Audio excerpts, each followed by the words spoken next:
Olá a todos da Escola da Manhã, sejam todos bem-vindos mais uma vez. Vamos seguir a nossa série a respeito do Senhor Jesus Cristo. Hoje nós vamos falar sobre a sua ressurreição e a sua importância para a nossa salvação. Vamos ler Mateus capítulo de número 27, versículo 57 e depois o capítulo de número 28. Diz assim a palavra do Senhor: E vinda já a tarde, chegou um homem rico de Arimateia, por nome José, que também era discípulo de Jesus. Este foi ter com Pilatos, e pediu-lhe o corpo de Jesus. Então Pilatos mandou que o corpo lhe fosse dado. E José, tomando o corpo, envolveu-o num fino e limpo lençol, e o pôs no seu sepulcro novo, que havia aberto em rocha, e, rodando uma grande pedra para a porta do sepulcro, retirou-se. Estavam ali Maria Madalena e a outra Maria assentadas defronte do sepulcro. E no dia seguinte, que é o dia depois da preparação, reuniram-se os principais sacerdotes e os fariseus em casa de Pilatos, dizendo: Senhor, lembramo-nos de que aquele enganador, vivendo ainda, disse: depois de 3 dias ressuscitarei. Manda, pois, que o sepulcro seja guardado com segurança até o 3º dia. Não se dê o caso de que seus discípulos vão de noite e o furtem, e digam ao povo: ressuscitou dentre os mortos, e assim o último erro será pior do que o primeiro. E disse-lhes Pilatos: tendes a guarda, ide, guardai-o como entenderdes. E indo eles, seguraram o sepulcro com a pedra, selando a pedra. Capítulo de número 28 agora. E no fim do sábado, quando já despontava o 1º dia da semana, Maria Madalena e a outra Maria foram ver o sepulcro. Eis que houvera um grande terremoto, porque o anjo do Senhor, descendo do céu, chegou, removendo a pedra da porta, e sentou-se sobre ela. E o seu aspecto era como um relâmpago, e as suas vestes brancas como a neve. E os guardas, com medo dele, ficaram muito assombrados e como mortos. Mas o anjo, respondendo, disse às mulheres: não tenhais medo, pois eu sei que buscais a Jesus, que foi crucificado. Ele não está aqui, porque já ressuscitou, como havia dito. Vinde e vede o lugar onde o Senhor jazia. E depois, imediatamente, dizei aos seus discípulos que já ressuscitou dentre os mortos.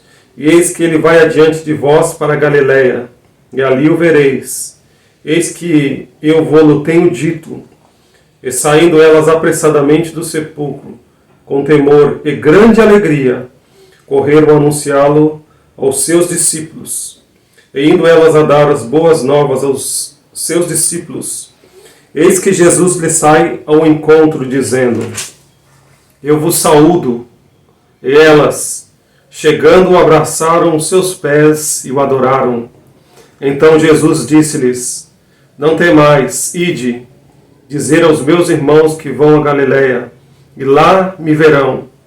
E quando iam, eis que alguns da guarda, chegando à cidade, anunciaram aos principais sacerdotes todas as coisas que haviam acontecido. E congregados eles com os anciões e tomando conselho entre si, deram muito dinheiro aos soldados, dizendo: dizei, vieram de noite os seus discípulos, e dormindo nós o furtaram. E se isto chegar a ser ouvido pelo presidente, e nós o persuadiremos, e vos poremos em segurança. E eles, recebendo o dinheiro, fizeram como estavam instruídos. E foi divulgado isto até este dito entre os judeus até o dia de hoje. E os 11 discípulos partiram para a Galiléia, para o monte que Jesus lhe tinha designado. E quando viram, o adoraram, mas alguns duvidaram. E chegando-se Jesus, falou-lhes, dizendo: é-me dado todo o poder no céu e na terra. Portanto, ide, fazei discípulos de todas as nações, batizando-os em nome do Pai, do Filho e do Espírito Santo, ensinando-os a guardar todas as coisas que eu vos tenho mandado. Eis que estou convosco todos os dias até a consumação dos séculos. Amém. Então nós temos esse relato maravilhoso a respeito da ressurreição do nosso Senhor, o Senhor Jesus Cristo. Mas nós vemos algo muito interessante, algumas coisas muito interessantes aqui, que mostram a incredulidade ali dos fariseus, porque eles tiveram tal audácia de que aquilo que os discípulos haviam esquecido, que era as palavras do Senhor a respeito da sua própria ressurreição, eles haviam guardado, e eles fizeram de tudo para que aquilo, humanamente falando, não acontecesse. Mas nós vemos que a morte, aquela situação, não poderia reter o Senhor Jesus Cristo. Que o Senhor Jesus Cristo, ele tem o poder sobre a morte, e que ele venceu a morte, e que isso nos mostra do seu real poder de salvar e do seu domínio total e pleno sobre a morte. Mas nós vemos aqui também algo que nos chama a atenção, é que os discípulos do Senhor Jesus Cristo, eles não são pessoas que vivem ocultas ou que não são conhecidos.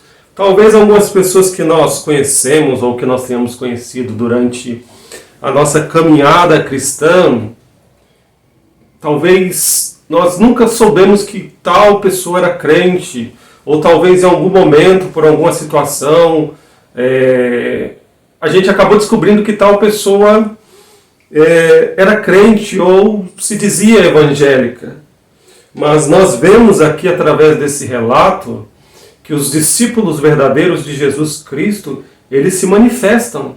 Se eu sou um seguidor de Cristo, se eu realmente recebi a salvação de Cristo, então eu não posso ter o meu cristianismo, aquilo que eu creio, a verdade guardada para mim, aquilo acaba se manifestando a outras pessoas. Nós vemos isso no caso desse discípulo do Senhor, José de Arimateia, que era um homem muito rico.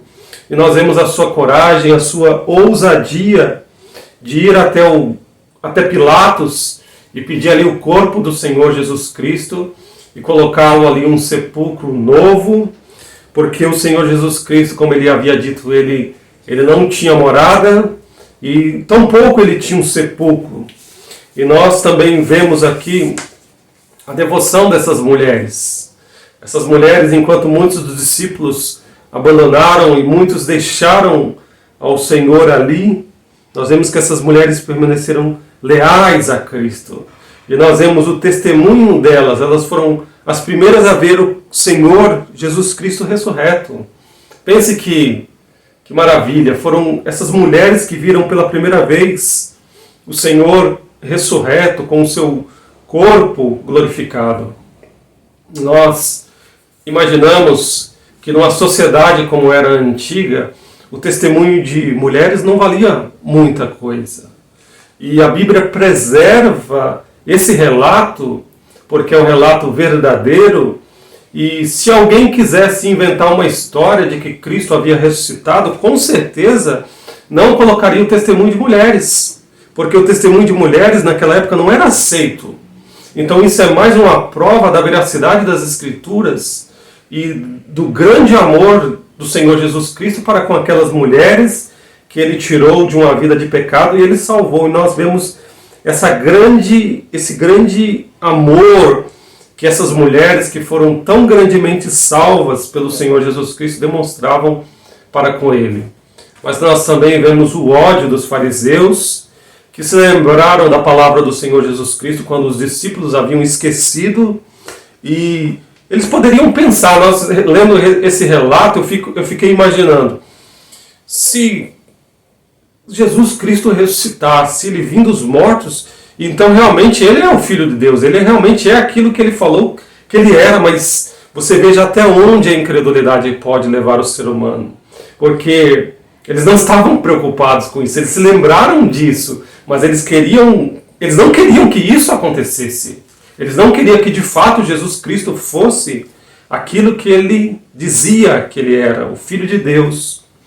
Mas nós vemos aqui o grande poder de Deus, que mesmo morto, mesmo ali naquele sepulcro, o Senhor Jesus Cristo, ele tinha um tempo determinado para permanecer ali, e que ele tinha o poder sobre a morte, e que no tempo estabelecido por Deus, ele venceria como ele venceu a morte.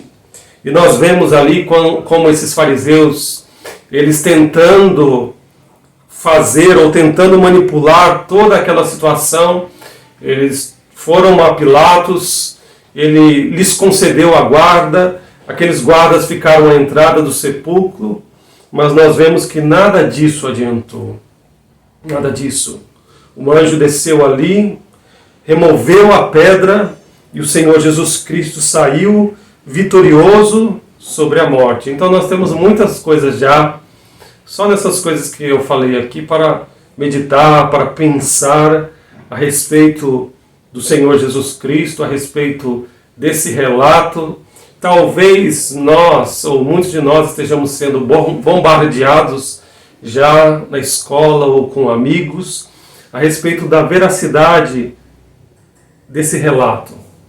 Mas nós vemos aqui que é um relato totalmente fidedigno, porque, como eu disse, as mulheres deram testemunho, depois ele foi visto pelos apóstolos.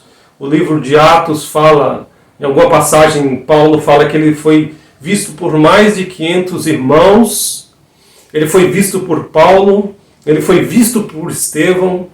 Então nós temos inúmeros relatos no Novo Testamento de que de fato Cristo ressuscitou, de que as provas são incontestáveis da sua ressurreição. Mas deixando esse âmbito, vamos nos focar no sentido espiritual da ressurreição de Cristo. Por que ele ressuscitou?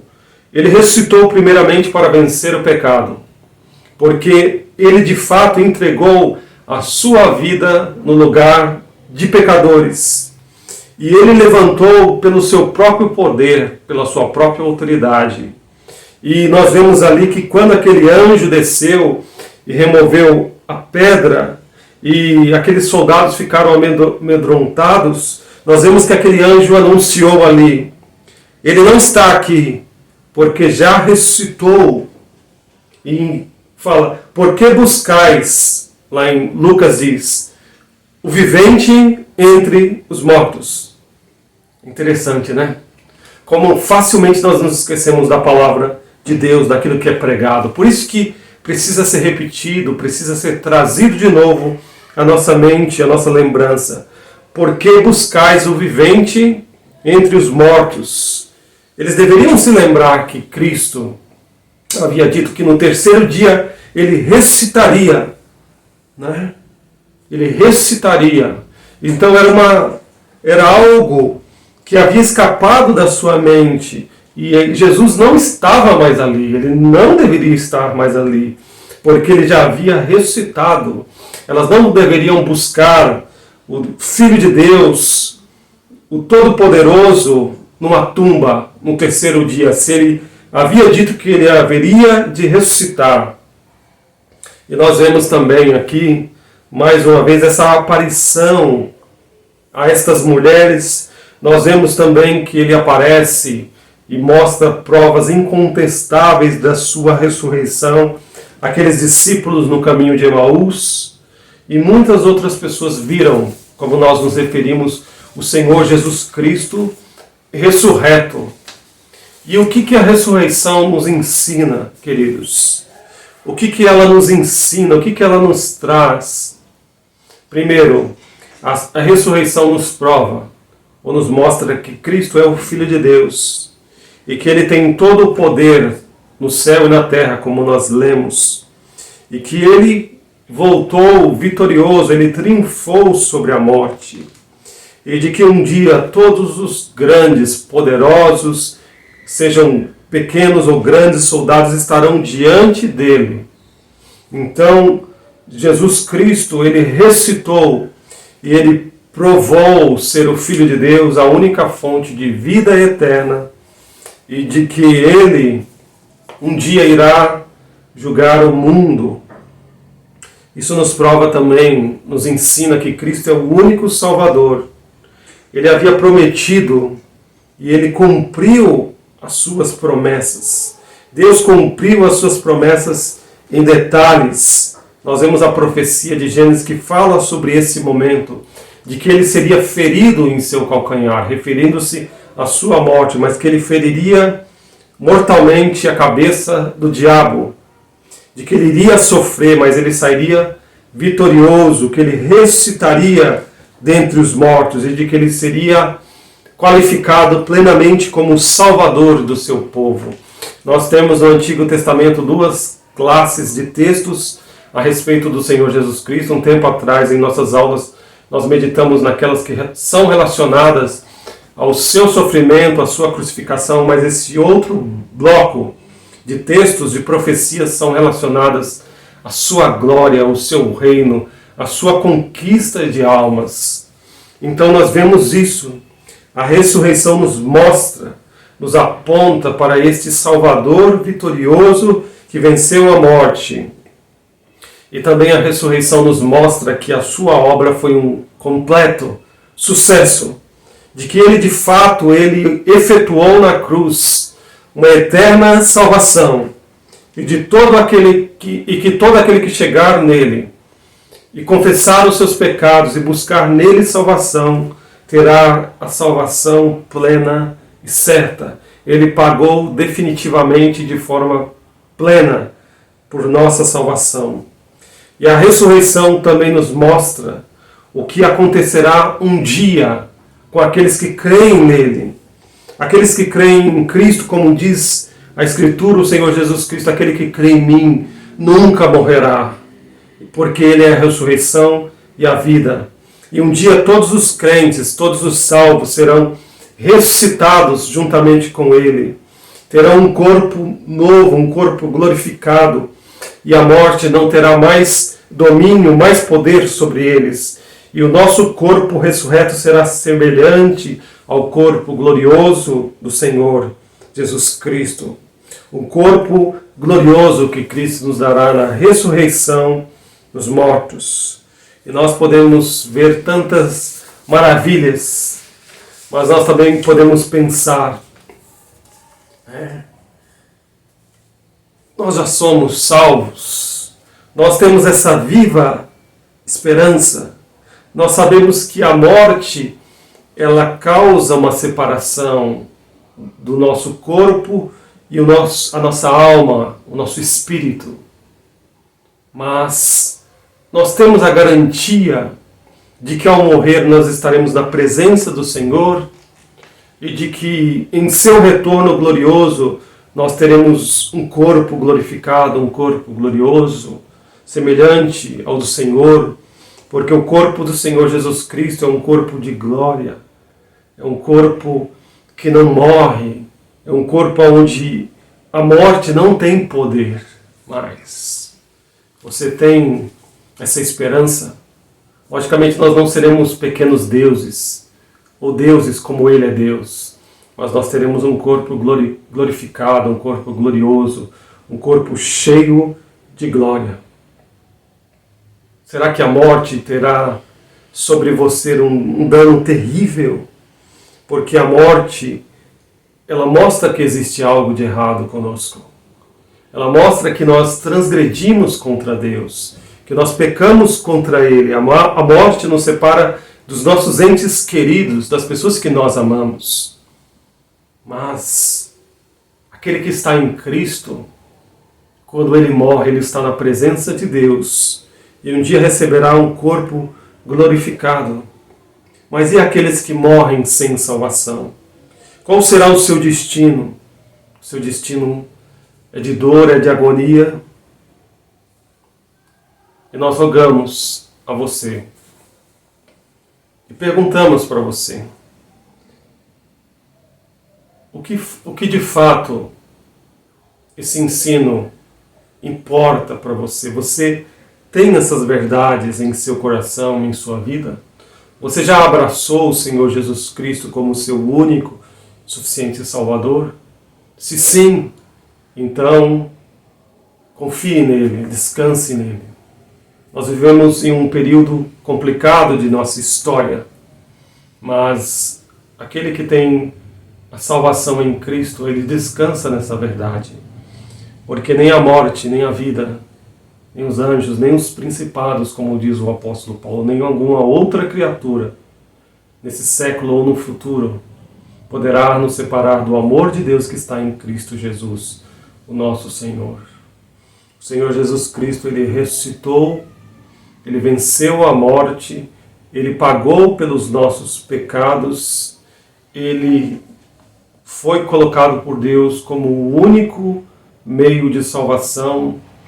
Um dia ele voltará a essa terra para nos transformar e nos dar um corpo glorificado. Você tem essa esperança? Ou a sua esperança é só nas coisas desta vida? A ressurreição de Cristo não é somente um fato histórico comprovado nas Escrituras e por milhares de testemunhas, mas essas testemunhas, os apóstolos, Paulo e outros irmãos, eles testemunharam isso em seus próprios corações, eles creram nisso. Eles abraçaram o Senhor Jesus Cristo como seu Salvador. Por isso eles sofreram tanto, por isso eles tiveram mortes algumas terríveis. Por isso eles não abandonaram o Senhor, porque eles sabiam que um dia, e é breve, o Senhor retornaria a essa terra. E eles teriam um corpo novo, uma vida nova, a presença do Senhor Jesus Cristo para sempre com eles. Que o Senhor abençoe a sua palavra em seu coração, medite nelas, pense nessas coisas e pense. Saber dessas coisas faz ou tem feito diferença em minha vida? Será que eu ainda duvido do poder de Cristo de salvar? Será que existe em mim alguma incredulidade? Será que eu sou um discípulo ou me considero um discípulo, mas eu sou um discípulo acovardado, que não me manifestei? Pense. Porque uma das coisas que a conversão nos traz é que nós não podemos mais guardar aquilo que nós cremos somente conosco. Nós não podemos esconder uma candeia, uma luz, debaixo de uma cama. O Senhor Jesus Cristo acende uma luz em nosso coração e os homens, os outros, veem a diferença. Que Deus abençoe a sua palavra. Nós vamos cantar o hino de número 65 em nosso inário.